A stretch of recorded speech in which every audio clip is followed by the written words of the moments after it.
ನಿಮ್ಮೆಲ್ಲರಿಗೆ ಆ ತಾಯಿ ಆಶ್ರಮೆ ಒಳ್ಳೇದು ಮಾಡಲಿ ಅಂತಕ್ಕಂಥ ಶುಭಾರೈಸಿ ನನ್ನ ರೈತರಿಗೆ ಈ ವೇದಿಕೆ ಮುಖಾಂತರ ಹೇಳ್ತೇನೆ. ಇವತ್ತು ಕುಡಿಯೋ ನೀರಿನ ಸಮಸ್ಯೆಗಳು ಒಂದು ಕಡೆ, ಈ ವರ್ಷ ಏನಾದರೂ ಮಳೆ ಆಗದೇ ಇದ್ರೆ ನನ್ನ ರೈತರು ಮತ್ತೆಲ್ಲ ಆತ್ಮಹತ್ಯೆ ಮಾಡ್ಕೊತಾರೋ ಅಂತ ನನಗೆ ಭಯ ಶುರುವಾಗಿದೆ. ಬರ್ಬೇಕಾದ್ರೆ ರಸ್ತೆಯಲ್ಲಿ ನೋಡ್ತಾ ಇದ್ದೆ, ಎಲ್ಲ ಒಣಗಿ ನಿಂತಿದೆ. ಮಳೆ ಆಗದೆ ಇದ್ರೆ ಏನಪ್ಪಾ ದೇವರೇ ಅಂತ ಹೇಳಿ ದಾರಿಲಿ ಬರ್ಬೇಕಾದ್ರೆ ಯೋಚನೆ ಮಾಡ್ತಾ ಬರ್ತಾ ಇದ್ದೆ. ಇವತ್ತು ಈ ವೇದಿಕೆ ಮುಖಾಂತರ ನಾಡಿನ ಜನತೆಗೆ ಮನವಿ ಮಾಡ್ತೇನೆ, ನೀವು ಮತ್ತೆ ಸಾಲಗಾರರಾದರೆ ಹೆದರಬೇಡಿ. ಇಲ್ಲಿದ್ದಾನೆ ನಿಮ್ಮ ಮಗ, ಈ ಸಾಲ ಮತ್ತೆ ತೀರಿಸ್ಕೊಡ್ತಾನೆ. ಸಾಲ ತೀರಿಸೋದು ಬೇಡ ಅಂತ ನೀವು ಸಾಲಗಾರರಾಗಬಾರದು. ಮುಂದೆ ನೀವು ಸಾಲಗಾರರಾಗದಾಗೆ ರೈತನ ಬದುಕಿಗೆ ಏನೋ ಒಂದು ಶಕ್ತಿ ತುಂಬಬೇಕು. ಈ ನನಗೋದ್ರ ಅನುಭವ ಆಗಿದೆ. ಪಾಪ ಏನ್ ನೋಡಿದೆ ಮೊನ್ನೆ, ಅದೆಲ್ಲೋ ಅರಸೀಕೆರೆಯಲ್ಲಿ ಕೊಬ್ಬರಿ ಕೇಂದ್ರದಲ್ಲಿ ಪೊಲೀಸ್ ಕೋಲ್ ಬೇರೆ ಹಿಡ್ಕೊಂಡು ನಿಂತವ್ರೆ. ನೋಡಿದೆ ಫೋಟೋನ, ಏನೋ ದೊಣ್ಣೆ ಬೇರೆ ಹಿಡ್ಕೊಂಡು ನಿಂತವ್ರ, ಹೊಡಿಸ್ತೀವಿ ಅಂತ ನೋಡಿದೆ ಫೋಟೋನ. ನಿಮ್ ಯೋಗ್ಯತೆಗೆ ಸರ್ಕಾರ ನಡೆಸ್ತಾ ಇದ್ದೀರಲ್ಲ, ಕೇಂದ್ರ ಸರ್ಕಾರದ ಮುಂದೆ ಯಾಕೆ ಅರ್ಜಿ ಇಟ್ಕೊಂಡು ನಿಂತಿದ್ದೀರಿ? ರಾಜ್ಯ ದರಿದ್ರ ಆಗಿದೆಯಾ? 15,000 ಕೋಟಿ ಕೊಡ್ಲಿಕ್ಕೆ ಏನು ಕಷ್ಟ? 15,000 ರೂಪಾಯಿನ ಕ್ವಿಂಟಾಲಿಗೆ ಕೊಡ್ಲಿಕ್ಕೆ ರಾಜ್ಯ ಸರ್ಕಾರಕ್ಕೆ ಏನು ಕಷ್ಟ? ಅಲ್ಲಿ ಯಾಕೆ ದೂರ್ತೀರಿ ನೀವು? ಕೇಳಲಿಕ್ಕೆ ಬಯಸ್ತೀನಿ ಆ ವ್ಯಕ್ತಿಗೆ.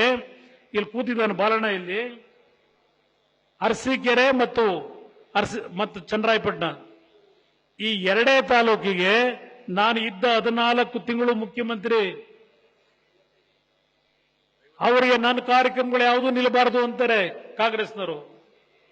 53-54 ಕೋಟಿ ದುಡ್ಡು ಕೊಟ್ಟನಲ್ಲ ನನ್ನ ರೈತರಿಗೆ. ಇದಾ ನಾನು ಮಾಡಿದ ತಪ್ಪು? ಬರೀ ಎರಡೇ ತಾಲೂಕಿಗೆ ಯಾಕಪ್ಪ ನಿನ್ ಕೈಲಿ ಕೊಡ್ಸಕ್ಕಾಗಲ್ಲ? ನಿಮ್ ಸಿದ್ದರಾಮಯ್ಯ ಹಿಡ್ಕೊಂಡು ನರೇಂದ್ರ ಮೋದಿ ಕೊಡ್ಲಿಲ್ಲ. ಪ್ರಜ್ವಲ್ ಅವ್ರಿಗೇನು ಅಂತದ್ದು ಮೈತ್ರಿ ಇದಂತೆ, ಹೋಗಿ ದುಡ್ಡು ತಗೊಂಡ್ಬರ್ಲಿ. ಪ್ರಜ್ವಲ್ ಹೇಳ್ತಾವನೆ, ಹೋಗಪ್ಪ, ಇಲ್ಲಿ ಖಜಾನೆ ತುಂಬಿಸೋರು ಜನ. ಖಜಾನೆ ಅಂತ ದರಿದ್ರ ಬಂದಿಲ್ಲ ಇಲ್ಲಿ. ನಿಮ್ ಗ್ಯಾರಂಟಿಯಿಂದಲೂ ದರಿದ್ರ ಬರೋದೂ ಇಲ್ಲ. ನಾನೇ ಇದ್ದಿದ್ರೆ ಆ ಗ್ಯಾರಂಟಿನೂ ಕೊಟ್ಟು ಅಭಿವೃದ್ಧಿ ಏನು ಅನ್ನೋದು ಮಾಡಿ ತೋರಿಸುವೆ. ಬರೀ ಸುಳ್ಳು ಹೇಳ್ಕೊಂಡು ತಿರುಗೋದಲ್ಲ. 15,000 ಕೋಟಿ ಎಷ್ಟು? 15,000 ರೂಪಾಯಿ ಎಷ್ಟಾಗೋದು?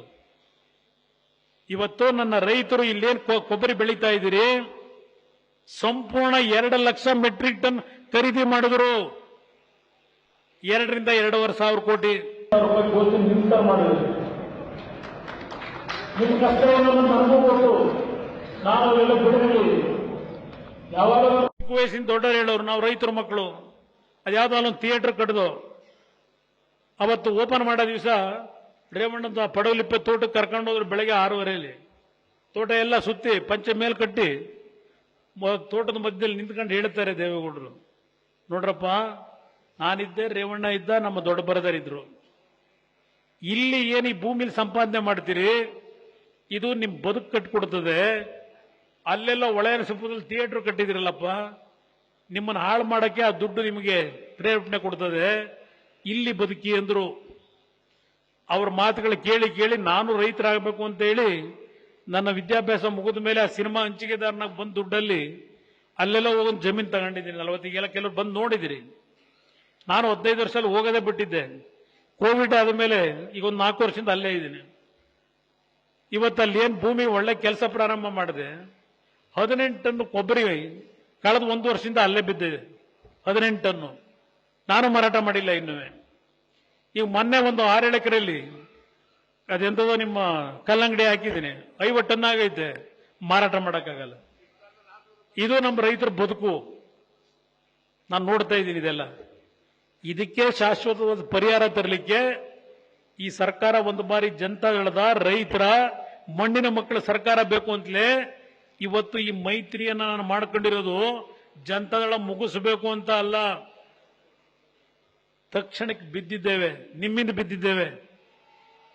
ಕಾಂಗ್ರೆಸ್ನವ್ರ ನಂಬಿ ಬೀಳಿಸಿದಿರಿ, ಮತ್ತೆ ಎದ್ದೇಳಬೇಕಲ್ಲಪ್ಪ ನಾವು ಪಾತಾಳದಿಂದ. ಯಾವ್ದೋ ಒಂದು ಹಿಡ್ಕೋಬೇಕಲ್ಲ ನಾವು ಆ ಪಾತಾಳದಿಂದ ಮೇಲೆ ಎದ್ದೇಳಕ್ಕೆ.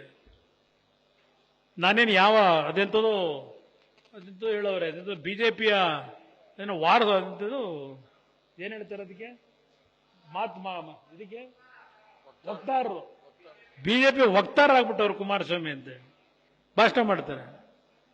ನಾನು ನಾಡಿನ ಜನತೆಯ ವಕ್ತಾರ, ನನ್ನ ರೈತರ ವಕ್ತಾರ. ನಾನು ಬಹಳ ಸ್ಪಷ್ಟವಾಗಿ ಹೇಳ್ತೀನಿ, ಎದ್ದೇಳಬೇಕಾಗಿದೆ ಈಗ.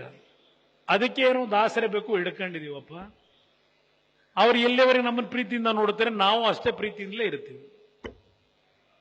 ರೈತನ ಉಳಿಸೋಕ್ಕೋಸ್ಕರವಾಗಿ, ರಾಜ್ಯದ ಅಭಿವೃದ್ಧಿಗೋಸ್ಕರವಾಗಿ ಇವತ್ತು ನಮ್ಮ ಕೈನಲ್ಲಿ ಸಣ್ಣ ಶಕ್ತಿ ಇದೆ. ಬರೀ ಭಾಷಣ ಮಾಡೋದ್ರಿಂದ ನನ್ನ ರೈತರು ನಾನು ಉದ್ಧಾರ ಮಾಡೋಕ್ಕಾಗಲ್ಲ.